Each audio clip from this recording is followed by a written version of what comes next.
G'day, ladies and gentlemen. What if I was to tell you that the Crown immunity, the Crown is a fallacy? There is no more Crown. And I say that because, well, just listen to my phone call to the High Court. You'll see what I'm talking about. High Court of Australia Security, Jacob speaking. Oh, g'day, Jacob. How you going, mate?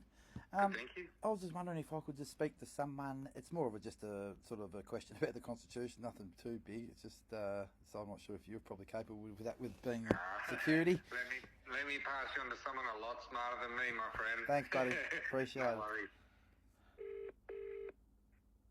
High Court Registry, how can I help? How you going? I just got put through to security. Look, I've just got a quick question to ask, and it's just to do with the Constitution. I read a case last night, which was Bradkin and Broken Hill, and it was about Crown immunity. And sort of ideating for myself, I'm thinking, well, the concept of Crown immunity to me, because as I went back through the legislation, in '86 with the Australia Act, we severed ties with the United Kingdom in the sense that we were going to make our own laws and they're not allowed to make any laws for us anymore. And then we sort of fast forward to 2007. There was a Commonwealth of Nations that was sort of developed with all the Commonwealth nations, but not so much as the British Empire. And in 2007, we moved with, I think it was Chile Gillard, we moved to we passed the Australian Citizenship Act 2007. And in that, that severed all ties to the monarch, and we are now, as Australians, to Australian law. So my question is that given that we've, and it also, like using OpenAI and what it says that it's basically just a symbolic gesture of us with a monarchy.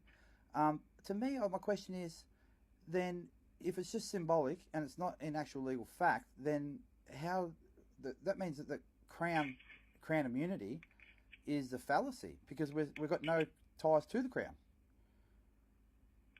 It's not really something that I can answer for you. Okay.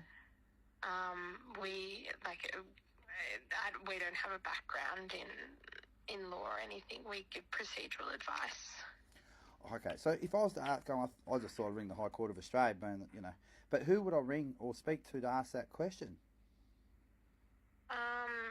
You could email through to the registry for a registrar's reply, but it's not really. We sort of only really deal with matters in the High Court. Well, that would be a challenge of original jurisdiction. That's why I sort of rang you guys. Yeah, the only other thing that I could obviously suggest is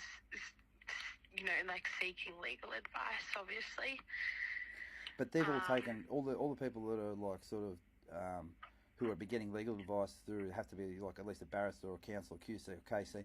They've all basically taken and admitted an oath to the Bar Association, which is ultimately to the Crown themselves. They're the servants of the court. The court itself is one arm of the government. The government is what we're talking about itself, saying that it's got Crown immunity when we've severed all ties to the Crown. So it doesn't have Crown immunity. It seems to me that it's what people refer to as the politician's republic, which is actually a coup d'etat that's done illegally, which is treasonous.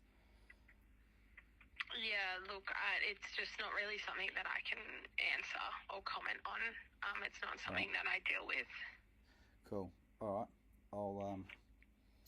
I'll keep going. Thank you. All right. Good luck. Thanks. See ya. Bye.